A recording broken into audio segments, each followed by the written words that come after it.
So welcome, I'm Molly Brown. I'm a transfer advisor here at North Seattle College, and we're going to be talking about the basics of planning your transfer from here to a four-year college.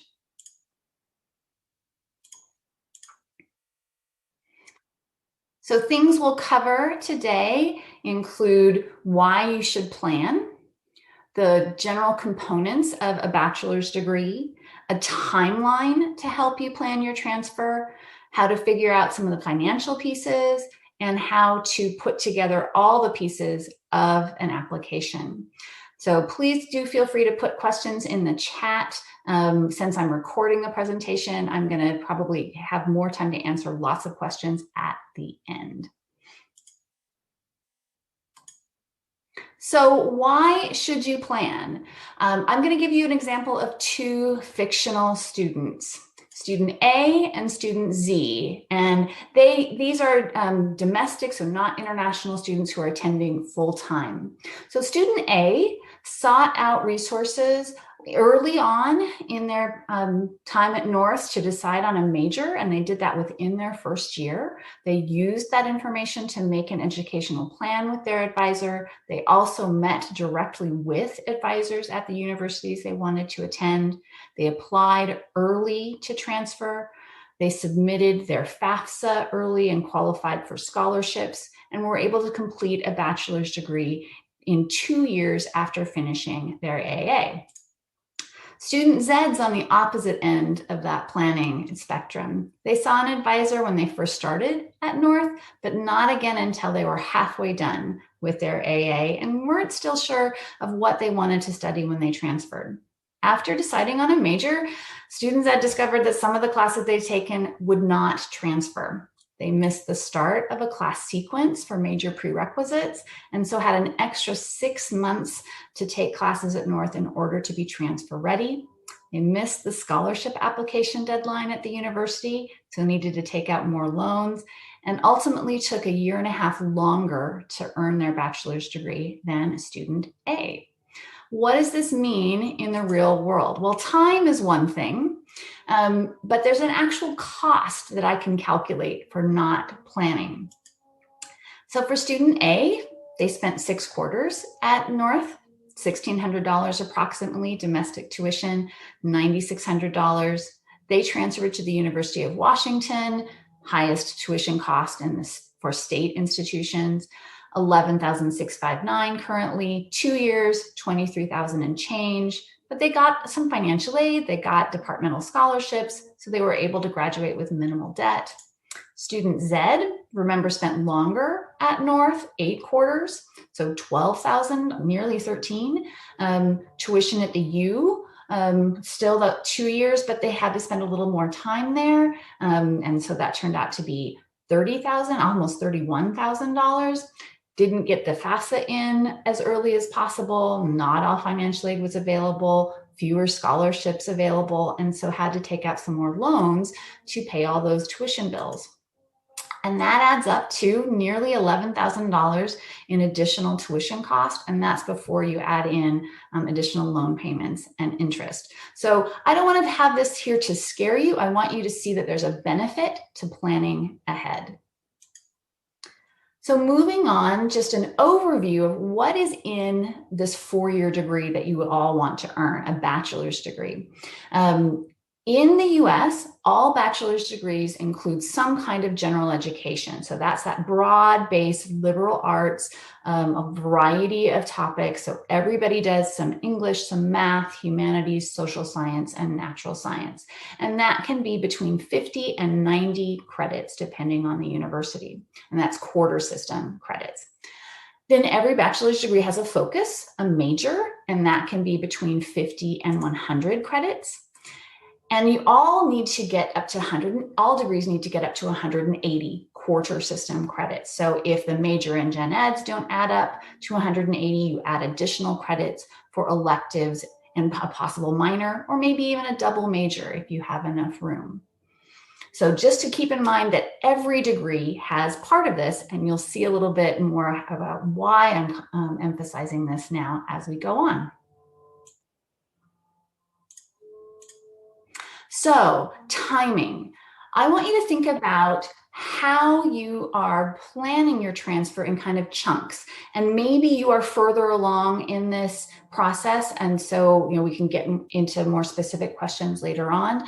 But if you're just starting out, we want you to choose your major and explore options for universities and careers. So doing that in your first 15 to 18 credits, maybe your first quarter.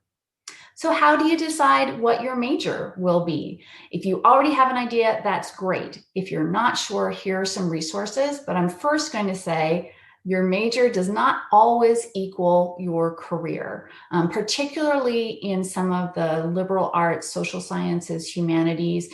Those types of degrees don't always draw a straight line to a particular job.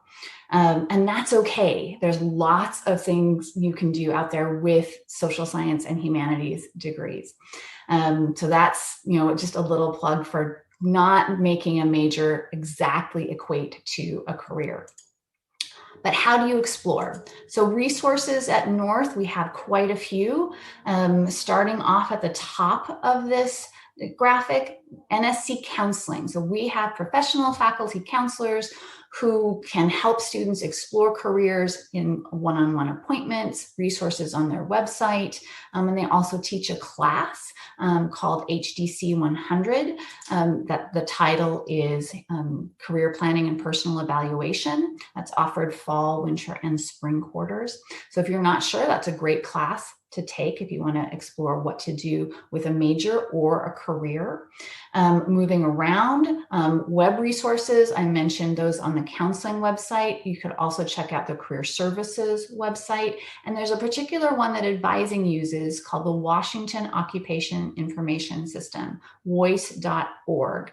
And I will make sure everybody has the password for that site so that you can use it, because this has a list of every occupation in Washington State, and you can even use it for different states. Every school that offers the majors related to that career, employment outlook, wages. So you can find just a wealth of information to start exploring what you might want to do and how to get there. And then moving around to some other things that you can do that are maybe a little less structured. Internships, volunteering, informational interviews. When you're talking to people who work in the field, maybe you are exploring it a bit through volunteer work, through an internship or job shadowing. Maybe you are talking to other people that you know or friends of friends, so starting to network and really just explore if this is a major or a career area that feels like a good fit for you. And then one thing that's not on this list that I want to mention is taking a class. Taking a class that's an intro to that subject. You want to major in psychology? Take Intro to Psychology. You want to try out computer science? Take the Intro to Computer Science. So just, again, getting your feet wet, getting a taste of what that area involves. Once you've figured out what you want to major in and maybe what career you'll go on to, then you want to match that up, that major, with the transfer degree that suits it best. We have 6 different transfer degrees here at North: the Associate of Arts, Associate of Fine Arts, Associate of Business, Associate of Science, and then a couple particular Associate of Science degree options. And each of these will suit different majors better. The Associate of Arts is a bit broader than the title leads you to believe. It does not mean you will go on to major in art.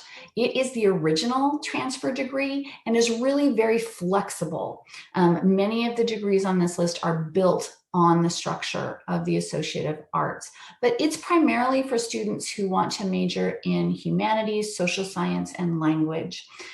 Education is another one that falls under here. So it's really very broad. And then the others are maybe a little bit more self-explanatory. The Associate of Science option degrees are for particular types of science majors. And then you'll notice there are 3 little letters that are associated with a few of the degrees, DTA, and this stands for Direct Transfer Associate. What that means is that it is a degree that the 2-year and 4-year colleges have an agreement about. And when a student earns a degree with those letters, DTA, the 4-year campus has agreed to grant them certain privileges. So that might mean you satisfy most or all of the general education requirements at the university. This applies at a lot of the state universities like Central, Western, Washington State, and some of the private universities, Seattle U, SPU, PLU. So when you are looking at universities, it's important to ask, is a DTA type degree important, and would it be helpful in transfer? Then, so you figured out what you want to major in, what type of degree will fit that best at North. Then you want to look at, well, where are you going to go next? And that comes up sooner than you realize, even if you're early on and maybe you're further along in this process and you've done some of this research. But you want to start looking at, well, which universities offer the major that I want to pursue? Where are they located? What type of campus are they? What really fits you best? And there are lots of ways to explore this information. I've got some of them listed here. The Washington Occupation Information System website comes up again. You can use other college websites like collegeboard.org if you're looking across the country. And then connecting with universities in real time, transfer fairs. Those are still going on in the remote world. We've got one on this Thursday from 11 to 2, and then campus visits. Even if you can't visit in person, all the institutions have some kind of virtual tour that might be a student leading you around in real time with their phone used as a camera. It might be a recording. And then I mentioned Student A. Remember, Student A met with university advisors. That's also something I highly recommend. When you are exploring, when you are talking to these institutions, think about some questions you want to ask. Is your major offered? For instance, the University of Washington is an institution that lots of students want to transfer to, but they don't offer every major. They don't offer a bachelor's in elementary education, for example. Ask, what are admission requirements? Are there specific things that you need to have done in high school or in college to just be admitted to the campus? Again, University of Washington always requires that students have taken 2 years in high school of the same foreign language or 2 quarters in college. Ask about tuition, ask about financial aid and scholarships. Make sure you're thinking about that early on, especially with private institutions. And I think a lot of students might be put off by the sticker shock of a private institution, but I hope you know that that's not what most students pay. So you want to start asking about, well, what kind of scholarships can I get if you are a Phi Theta Kappa Honor Society member? Is there something for students with a certain GPA? Or if you have the direct transfer associate degree. And then also specific things about support for transfer students. Is there specific transfer student housing? Are there groups or areas on campus where you can go to get support? I mentioned tuition and searching maybe a little bit broader than Washington State. I do want to mention something called the Western Undergraduate Exchange. And this is a great way for students to look at institutions outside of Washington where they can get discounted tuition. And I'll make sure you have that website. I'm going to send it an email follow-up to everybody who attended. Okay, so going on. You figured out what you want to major in and maybe have a list of schools where you want to go. Then in the remainder of what's kind of a first full-time year, getting up to 45 credits or so, we want you to plan for your future. So really start thinking about what classes you will take quarter by quarter with a goal of being ready to enter your major as soon as you step foot on that 4-year campus. What does that mean? Well, that means you need to think about the prerequisites for your major. Sometimes this is a long list. So somebody may be interested in accounting or business. That has a very long list of specific prerequisites. Another major like linguistics or English might only have a couple of prerequisite courses, but it's important to plan for those to see if you can take them at North and when they're offered. Where do you find this information? And there's a few options. The advising office publishes what we call major guides, and those are on our website. You can also go to the university's websites, and particularly the department, if they publish their own information about what you need to do to enter that major. And then equivalency guides are web pages that the universities publish showing how community college courses or other college courses transfer into their course numbering system. So I'm just going to take a break from the PowerPoint and go to the college website and show you a couple of these things. So on the main college website under programs, if you go to college transfer and then transfer resources, you'll find the major guides, and you'll also find the university equivalency guides. Some other things here, just going back to maybe exploring, there's a list of universities, and this has links to all of this is in Washington State, and this has links to all of their transfer admission pages and how to connect with them, how to visit, how to make advising appointments and things like that. And then some other college search websites down here, as well as if you're interested in non-traditional programs, such as online and evening programs, a resource for that. Okay, so going back to the PowerPoint. So you've looked at what the prerequisites are for your major. If you're not sure, if you aren't finding the information that you need, asking the university and asking your advisor at North for help are two places to go. Other things to think about while you're making an education plan for your particular major and university is, are there other things that need to be incorporated in that plan that are maybe admission requirements? Remember, I mentioned the foreign language for University of Washington, or for graduation. Do you need to have more foreign language to graduate from that institution? Are there other classes that would be helpful for general education requirements?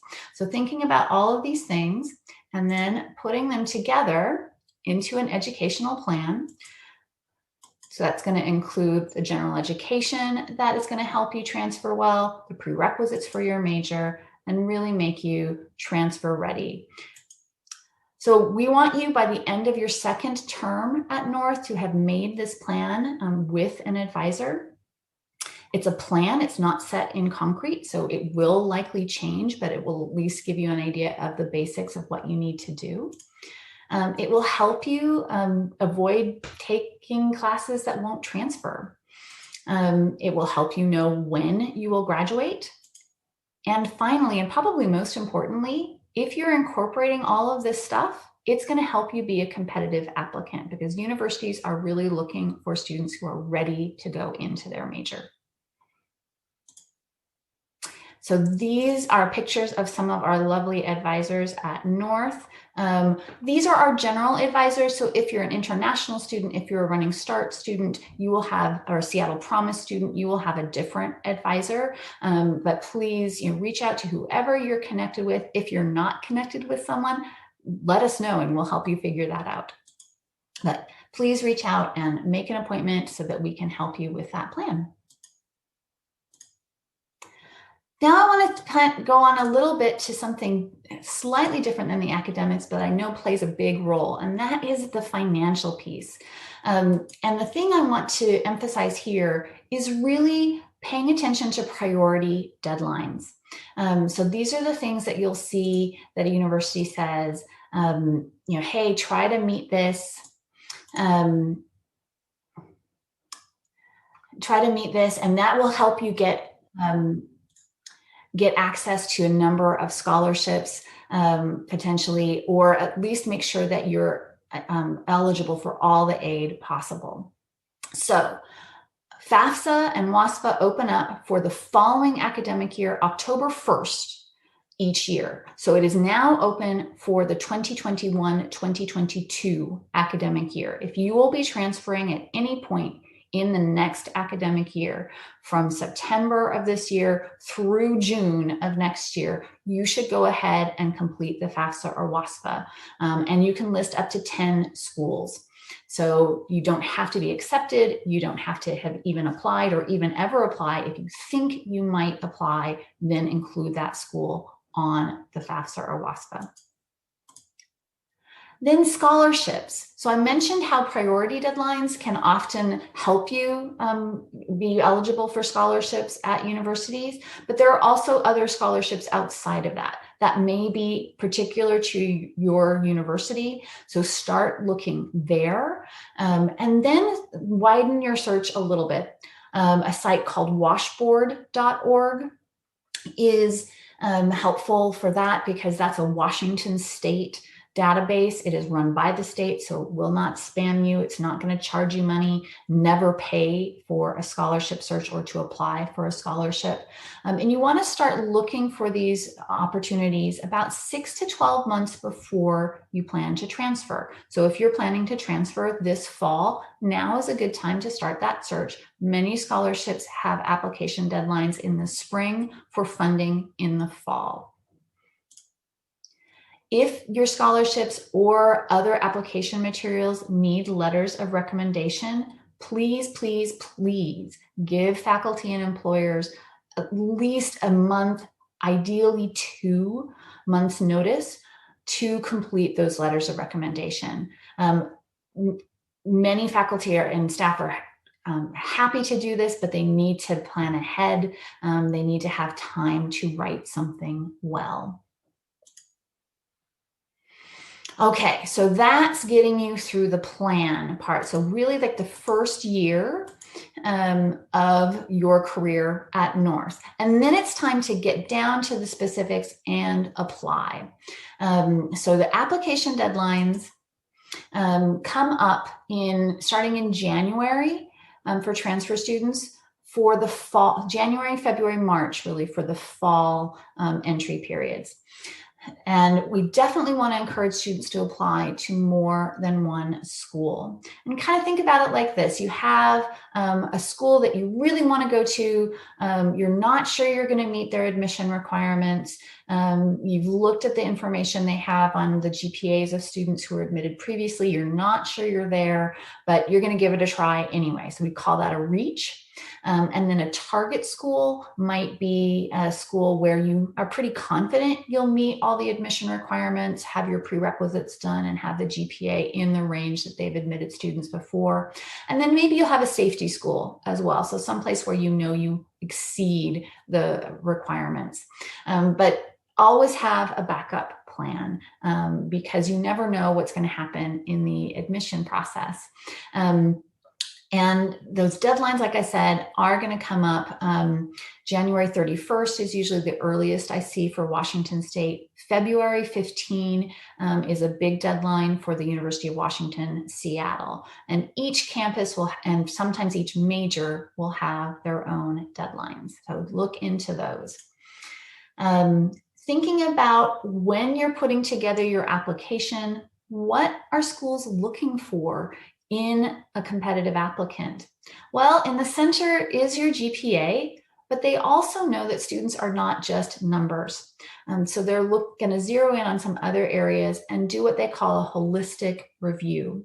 So they're going to look for maybe high grades in particular prerequisites. So, did you do well in the classes related to your major, but maybe have some trouble in others that aren't related? Well, the classes related to your major will be more important in that admission decision. They're going to look for how you are connected to or showing a passion for your major or a particular career goal. And this is something you can show in a personal statement. they're going to look for an upward grade trend. And this is most important when a student has maybe struggled and had some times when their grades weren't the best. But are they able to recover from that? Are they able to go forward and get better grades, be more successful in their classes? And then last but certainly not least, who are you outside of school? And this is part of that holistic review. This is something that really shows in the personal statement. Are you involved in anything outside of the class that is relevant to the major, is relevant to the career path that you're choosing? Are you involved in any campus organizations or community organizations? What family responsibilities and employment responsibilities do you balance with school? So all of those things are important in an admission decision. And with that in mind, and I mentioned deadlines before, you want to just start putting all of this together. So you have made your plan, you have figured out where you want to apply, you've connected with the universities, and hopefully along the way, you have been checking for deadlines. So you've maybe made a list or kept some kind of record of, well, when do I need to meet deadlines? What things do I need to have together for that deadline? So recheck those things, make sure that you're doing everything you need to do, and then start to pull together the documents that you'll need. And these will most likely all be electronic. So ordering official transcripts, asking for recommendation letters, in some cases, getting a copy of your high school transcript, and checking if that needs to be official or if it's okay to be unofficial. Wrapping up your personal statement. So for a deadline coming up maybe in mid-February, maybe you're putting some finishing touches on that now, and have already started to work with our tutoring center. We do a separate workshop on personal statements. There is a recording of that now on the Student Learning Center website, our Canvas page. So you can look at that and see the PowerPoint from that, and just the main recommendation there is get somebody to review it, and maybe multiple somebody. So that can be the tutoring center here at North. It can be an admissions staff person at a university. UW-Bothel's Writing Center reviews personal statements. Western Washington's admissions staff review personal statements. If you don't know if yours does, ask. So put all those pieces together in enough lead time that you're not stressed about a deadline. And I want to diverge here just a little bit in case we have students attending who are international. So you're attending on a student visa, or you're a running START student. Please keep in mind that the admission processes for these two groups of students are usually different. So for international students, you will likely have English proficiency requirements that you need to meet. You may have different application requirements and deadlines. For example, some universities only admit international students in the fall. And so I recommend that you contact the international programs and international admissions offices for specific information. Running START students, students who are in high school attending the community college for both high school and college credit, you will apply to universities as freshmen or first year students because you have not yet graduated high school when you apply. So pay attention to application deadlines and processes for first year students. So to wrap up, we'll talk about after you've sent in your application and maybe after you're at the institution. So the last quarter, breathing a sigh of relief, maybe you found out the admission decision, or you're just kind of waiting for that to come through. Things to think about. Definitely keep in touch with the transfer institution. So that four-year college, maybe it's the department, maybe it's the admissions office. Attend any kind of orientation dates. And when they tell you it's time for orientation, that's when you'll register for classes. So sign up for the earliest one possible. Try to connect with other offices that you have worked with at North. Maybe that is something like a multicultural office or a student leadership office. Maybe that is disability services. So, whatever kinds of resources that you have used at North or think you want to use at the new institution, figure out where those are. If you're going to a bigger institution like UW Seattle, that is just massive in size compared to North. And so it's going to take a little bit more time getting to know their system, and connecting with those resources. It will be helpful. And tied to that, get involved at the new campus. So connect with people in your major, clubs, organizations, attend lectures, you can often start to do some of this extracurricular stuff during the transfer process while you're still at North. I get invitations from registered student organizations or clubs at the universities on a regular basis saying, hey, please share this information with transfer students because they want to connect with you early. And I'll go back to this little bullet in the middle, transfer shock. That's not there to scare you. It's a term that refers to, when you go from one environment to another, there's a little bit of shock to the system, and you may not perform exactly the way you expect because you're getting used to all sorts of new things. And so it's just an acknowledgement that you need to take time and take care of yourself and reach out for help. You're arriving on a potentially bigger campus where students have been there possibly for 2 years longer than you have. So you're kind of dropped into the race midway, and it's going to take you a little bit of time to find your feet. So definitely ask for help, connect with other students, take care of yourself. These quotes on the right are from students who have transferred to universities. And my favorite there is, don't work so much. And another one that I didn't include is read your email, because lots of important information comes through there. All right, thank you very much. Please do let me know if you have questions. My email address is there.